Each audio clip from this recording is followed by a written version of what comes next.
बढ़ाया नहीं जा सकता। सतत विकास की आवश्यकता को बेहतर ढंग से निरूपित करती ये पंक्तियां यह संदेश देती है कि आर्थिक प्रगति तभी संपोषणीय हो सकती है जब पर्यावरण और विकास में बेहतर संतुलन बना हो। यही कारण है कि आज जलवायु परिवर्तन का मुद्दा राष्ट्रीय तथा अंतर्राष्ट्रीय का विषय बना हुआ है।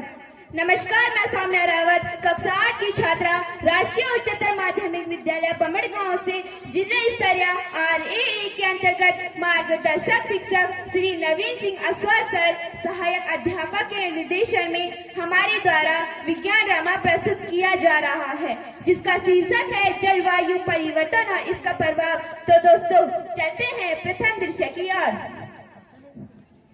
धरती, जीवन की जननी, धरती की आत्मा, हजारों सालों से मैंने तुम्हें जीवन दिया, लेकिन अब सब कुछ बदल रहा है। क्या तुम सुन सकते हो? ये हवाएं गर्म क्यों हो रही है? ये समुद्र ऊंचे क्यों हो रहे हैं? वर्षा एवं नीम पैटर्न में बदलाव, जानवरों के प्रवास एवं जीवन चक्र में परिवर्तन, ज्यादा सूखा एवं वनाग्नि, पादपों के जीवन चक्र में परिवर्तन, ये सब क्या हो रहा है? बेमौसम बारिश, बादल का फटना, बाढ़ एवं ग्लेशियर टूटना और भूस्खलन जैसी घटनाएं अब आम सी हो गई है। मैंने कभी नहीं सोचा था कि मेरी ही गोद से बसे जीव मुझे ही दर्द देंगे। नदियां सूख रही है, मौसम का संतुलन बिगड़ रहा है। क्या तुम मेरे दर्द को महसूस कर सकते हो? मैं कभी इतनी पीड़ा में नहीं थी। संतुलन क्यों बिगड़ रहा है? कौन है मेरी शक्तियों को कमजोर कर रहा है? हा हा हा हा, यो मैं हूँ जलवायु परिवर्तन और मैं पृथ्वी को बदल रहा हूँ, समुद्र के स्तर को बढ़ा रहा हूँ, सर्व मौसम की घटनाएं पैदा कर रहा हूँ, कृषि को भी प्रभावित कर रहा हूँ, जैव विविधता को भी नष्ट कर रहा हूँ। क्या आपको पता है मैं सब क्यों कर रहा हूँ? मानव के द्वारा कृषि में रासायनिक उर्वरकों का अंधाधुंध उपयोग, जीवाश्म ईंधन का अत्यधिक उपयोग, वनों का अत्यधिक विनाश, नगरीकरण एवं तीव्र औद्योगिकरण, कोयला आधारित पावर प्लांट में निर्भरता, समुद्रमंडल में ओजोन परत का ह्रास, ग्रीन हाउस गैसों का अत्यधिक उत्सर्जन, ये सब कारण है मेरे पैदा होने के। हा हा हा हा हा, मानव ने मुझे जन्म दिया है, अब मैं तुम्हें बदल दूंगा। रोती बिलखती मैं, सांसें मेरी उखड़ रही, ऑक्सीजन मास्क लगा, शुद्ध वायु को तरस रही। जलवायु परिवर्तन हो रहा, तपिश मुझ में बढ़ रही, शुष्क हो रहे नदी तालाब, कितनी चुनौतियां उत्पन्न हो रही। अत्यधिक औद्योगिकरण से अवशोषण मेरे तड़प रहे, तड़पन से उनकी पल पल आंसू मेरे टपक रहे, ग्लेशियर मेरे मुझ में ही पिघल लुप्त हो रहे, कमोए सारे मेरे दूषित और दुर्लभ हो रहे। हरी भरी थी मैं, परस्थल में मृग तृष्णा से ललचा रही थी, हष्ट पुष्ट थी मैं, वाद्यों से स्वयं को गिरा पा रही। ग्लोबल वार्मिंग के तांडव से तापमान में मेरी वृद्धि हो रही, बढ़ते तापमान से सहजन प्रजातियां मेरी विलुप्त हो रही, उत्सर्जित गैसों से सौर किरणों के मार्ग अवरोधित हो रहे। इस संकट के घेरे बदरा सर्द गर्म के उपकरण बदल रहे, वस्त्र रूपी ओजोन परत छिद्रों से लहूलुहान हो रहा, पराबैंगनी विकिरणों के स्पंदन में बाधा उत्पन्न हो रही। कल कल प्रभावित करती संत सोमिया मोह आक्रोश दिखा रही, सूखी बंजर धारा में अस्तित्व जाने को गुहार में लगा रही। कोई है सुनने वाला मेरी गुहार? है कोई इस पृथ्वी लोक में जो कर रहा होगा मेरी चिंता?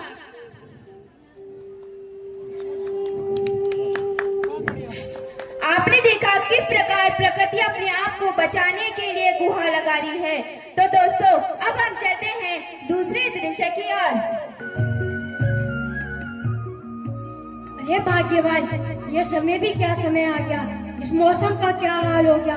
ना तो बारिश ढंग से पड़ रही, ना सर्दी गर्मी का कुछ पता चल रहा। पहले तो हमारे गांव में इतनी हरियाली हुआ करती थी, नदियां बहती थी और तालाब कभी नहीं सूखा करता था। बिल्कुल सही कह रहे हो जी। खेत में पानी की कमी से फसलें खराब हो रही है। पहले तो ऐसा कभी नहीं हुआ, अब तो हमारे घर का तालाब भी सूख रहा है। सही कह रही हो भाग्यवान। मुझे याद है जब मैं छोटा था तब बरसात समय पर बारिश होती थी, खेत लहराते थे, और गांव के बच्चे तालाब में तैरने के लिए जाते थे। लेकिन अब ये धुआं धुआं सा अब क्या है? देखो जहाँ को क्या हो गया है। नहीं किसी को फिक्र कल की, ये जीने के अंदाजे बया क्या है। होते थे जो मौसम कभी पहले, सर्दी गर्मी बरसात हो या बसंत बहार, अब किसी भी मौसम में कुछ भी, ना जाने अब ये सब क्या हो गया। हमने खुद के साथ क्या किया है, ना जाने जीने के अंदाजे बया क्या है। क्यों धोखा दे रहे हैं खुद के साथ, आने वाली पीढ़ी को दे रहे हैं अभिशाप। घर रही न जाएंगे जंगल पेड़ नदियाँ, तो हो जाएगी फिर न प्रकृति में क्षति। थोड़ा सा तो संयम बरतो अपने करतूतों पे, धरम को हरा भरा करके बचा लो तुम अपने भी सपूतों को। बिल्कुल सही कह रहे हो जी। अब तो मौसम का भी कोई भरोसा न रहा। कभी ठंड जल्दी आती है तो कभी गर्मी लंबी खिंच जाती है। परिवर्तित जलवायु को देखकर आज निहत्थे खड़े सभी। जो मेघों का संतुलन बिगड़ा, नदियां हो गई कृष्ण का, सूरज तपता ब्रह्म तेज सा, धरती पूरी जलती जाए, धधक धधक कर जलते उपवन, कण कीटों का जाल तभी। परिवर्तित जलवायु को देखकर आज निहत्थे खड़े सभी। हिम्मत सारे पिघल रहे, दरक रहे हैं धरनी धर, सागर बंधन तोड़ रहा, नीर स्तर भी हुआ अधर। क्या होगा जाने जग जीवन, संकट में है जान अभी। परिवर्तित जलवायु को देख आज निहत्थे खड़े सभी। बेमौसम बरसाते ओले, प्रलयकारी बाढ़ बड़ी, खेती बंजर सूखी धरती, असंतुलन की धार जड़ी। पर्यावरण की हानि होती, सुधरे ना हालात अभी। परिवर्तित जलवायु को देखकर आज निहत्थे खड़े सभी। सही कह रही हो भाग्यवान, परिवर्तित जलवायु को देखकर आज हम सब निहत्थे खड़े हैं। ये सब कैसे हुआ? क्या हमने कुछ गलत किया है? हमारे समय में तो ऐसा नहीं था। देखो तुम्हारे कर्मों ने तुम्हें यहाँ ला खड़ा किया है। पानी गायब हो रहा है और फसलें सूख रही है, और ये सब इसलिए क्योंकि तुमने प्रकृति के नियमों को अनदेखा किया है। कौन हो तुम और हमारा गाँव बर्बाद क्यों हो रहा है? मैं जलवायु परिवर्तन हूँ। तुम्हारे कार्यों ने मुझे और शक्तिशाली बना दिया है। पेड़ों का अंधाधुंध काटा जाना, धुआं उगलते कारखानों की संख्या में बेतहाशा वृद्धि, शहरों का फैलाव, वाहनों की भीड़भाड़, ये सब कारण है मेरे पैदा होने के। नमस्कार, मैं सौम्या रावत, डॉक्टर सौम्या। मैं जलवायु परिवर्तन पर रिसर्च कर रही हूँ। यह भी कह रहा है कि मैं जलवायु परिवर्तन हूँ और इसे हमने ही पैदा किया है। ये जलवायु परिवर्तन क्या भला है बेटी? ग्लोबल वार्मिंग का मतलब है कि धरती का तापमान धीरे धीरे बढ़ रहा है। जब हम बहुत सारा कोयला, पेट्रोल या डीजल जलाते हैं, उससे निकलने वाली गैसें वातावरण में जमा हो जाती है और तापमान को बढ़ा देती है। इससे बारिश का पैटर्न बदल रहा है और समुद्र का जल स्तर भी बढ़ रहा है। तो इसलिए अब बारिश समय पर नहीं होती है, गर्मी भी लंबी खिंच गई है। बिल्कुल दादाजी। क्या जलवायु परिवर्तन को रोकने के कोई तरीके नहीं है? जलवायु परिवर्तन को रोकने के लिए अनेक तरीके हैं, जिसमें से एक तरीका भू अभियांत्रिकी, जिसमें कृत्रिम पेड़, बायोचार, छतों में सफेद पेंट करना, अंतरिक्ष में शीशों के स्थापना। इसके अलावा भी कार्बन फुटप्रिंट, ग्रीन बिल्डिंग, नवीकरणीय ऊर्जा स्रोत, जिसमें पवन ऊर्जा, जल ऊर्जा, सौर ऊर्जा मुख्य है। कार्बन पृथक्कीकरण, कार्बन कैप्चर तथा महासागरीय अम्लीयकरण के द्वारा भी हम जलवायु परिवर्तन के प्रभाव को धीमा कर सकते हैं। आजकल तो एआई का जमाना है। क्या एआई के जरिए भी जलवायु परिवर्तन के प्रभाव को कम कर सकते हैं? बिल्कुल दादी जी, आज मैं बताऊंगी कि कैसे एआई आधारित नई तकनीक जलवायु परिवर्तन के प्रभाव को धीमा कर सकती है। यह है स्मार्ट सोलर पैनल। यह पैनल सूरज की ऊर्जा को कुशलता से बिजली में बदलता है। साथ ही यह ऊर्जा को स्टोर करके रखता है ताकि रात में भी बिजली की आपूर्ति हो सके। अब हम इलेक्ट्रिक वाहनों की बात करते हैं। यह वाहन बैटरी से चलते हैं, जो पेट्रोल या डीजल के बजाय बिजली का उपयोग करती है। यह है स्मार्ट सिटी, जहां पर्यावरण के अनुकूल नई तकनीकों का उपयोग किया जा रहा है। क्या भारत में भी ऐसा संभव है? बिल्कुल दादी जी, यह सब नई सोच और तकनीकी विकास से ही संभव है। अगर हम सब मिलकर काम करें तो भारत भी ऐसी स्मार्ट सिटी बना सकता है। सटीक कृषि और स्मार्ट ग्रिड के जरिए भी हम जलवायु परिवर्तन के प्रभाव को धीमा कर सकते हैं। ये वही तरह है जिसने मानव को हर सुख दिया है, पर वही मानव इसे अपना शत्रु समझ बैठे हैं। डॉक्टर सोमिया इन्हें बताई कि किस प्रकार इनके कार्यों ने मेरे दिल को चोट पहुंचाई है। प्रकृति सही कह रही है। जब हम जंगल काटते हैं और कार्बन उत्सर्जन को बढ़ाते हैं, तब हम प्रकृति को तकलीफ देते हैं। जलवायु परिवर्तन सिर्फ एक समस्या ही नहीं, बल्कि मानवता के लिए एक चेतावनी है। तुम्हारी चेतावनी मेरे सामने नहीं टिकेगी। तुम मुझे तब तक नहीं रोक सकते जब तक तुम अपने तरीके नहीं बदलोगे। अगर तुमने मेरा दर्द समझा और मेरी रक्षा की तो मैं तुम्हारे आने वाली पीढ़ियों को एक सुंदर भविष्य दूंगी। लेकिन याद रखना, समय बहुत कम है। यह धरती तुम्हारा, इसे संजो कर रखना। हम धरती को संजो कर कैसे रख सकते हैं? अधिक से अधिक पेड़ लगाए, अधिक से अधिक जल बचाए और पॉलीथीन का उपयोग ना करें। अपने बंजर खेतों में खाद चार बनाएं और रेन हार्वेस्टिंग टैंक का निर्माण करें।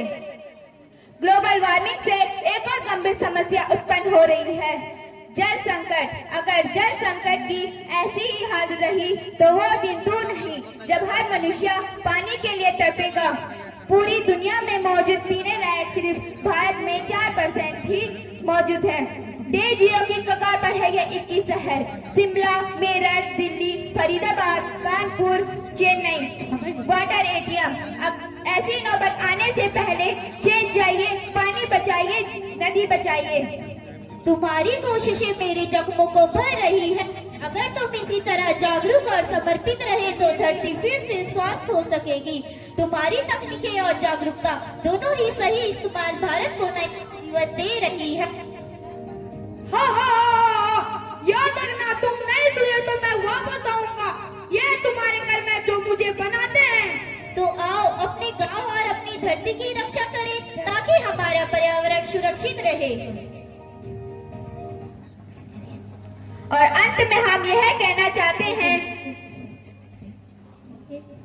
एक था राजा एक थी रानी, दोनों मर गए खत्म कहानी। कुछ याद आया सबने भूतकाल में सुना होगा, अब भविष्य की सुनो। कोख से बेटी धरती से पानी, दोनों मिट गए खत्म कहानी। जिसे अब तक ना समझे वो कहानी हूँ मैं, मुझे बर्बाद मत करो, पानी हूँ मैं। पेड़ पौधे मत करो नष्ट, सांस लेने में होगा कष्ट। ग्लोबल वार्मिंग से धरा पर संकट गहरा है, आओ मिलकर इसे मिटाना हमारा पहला पहरा है। पर्यावरण है हम सबकी जान, इसलिए करो इसका सम्मान। बदले तस्वीर जहाँ की सुंदर सा एक दृश्य बनाए, संदेश ही हम सब तक फैलाए, आओ पर्यावरण बचाए। फैल रहा है खूब प्रदूषण, काट रहा है मानव जंगलवन, हवा हो रही जहरीली, कमजोर पड़ रहा है सबका तन। समय आ गया मिलकर हम सब कोई कदम उठा, संदेश हम सब तक फैलाए, आओ पर्यावरण बचाए। प्रयोग करें गाड़ी का कम, हम पैदल चलने पर जोर दे।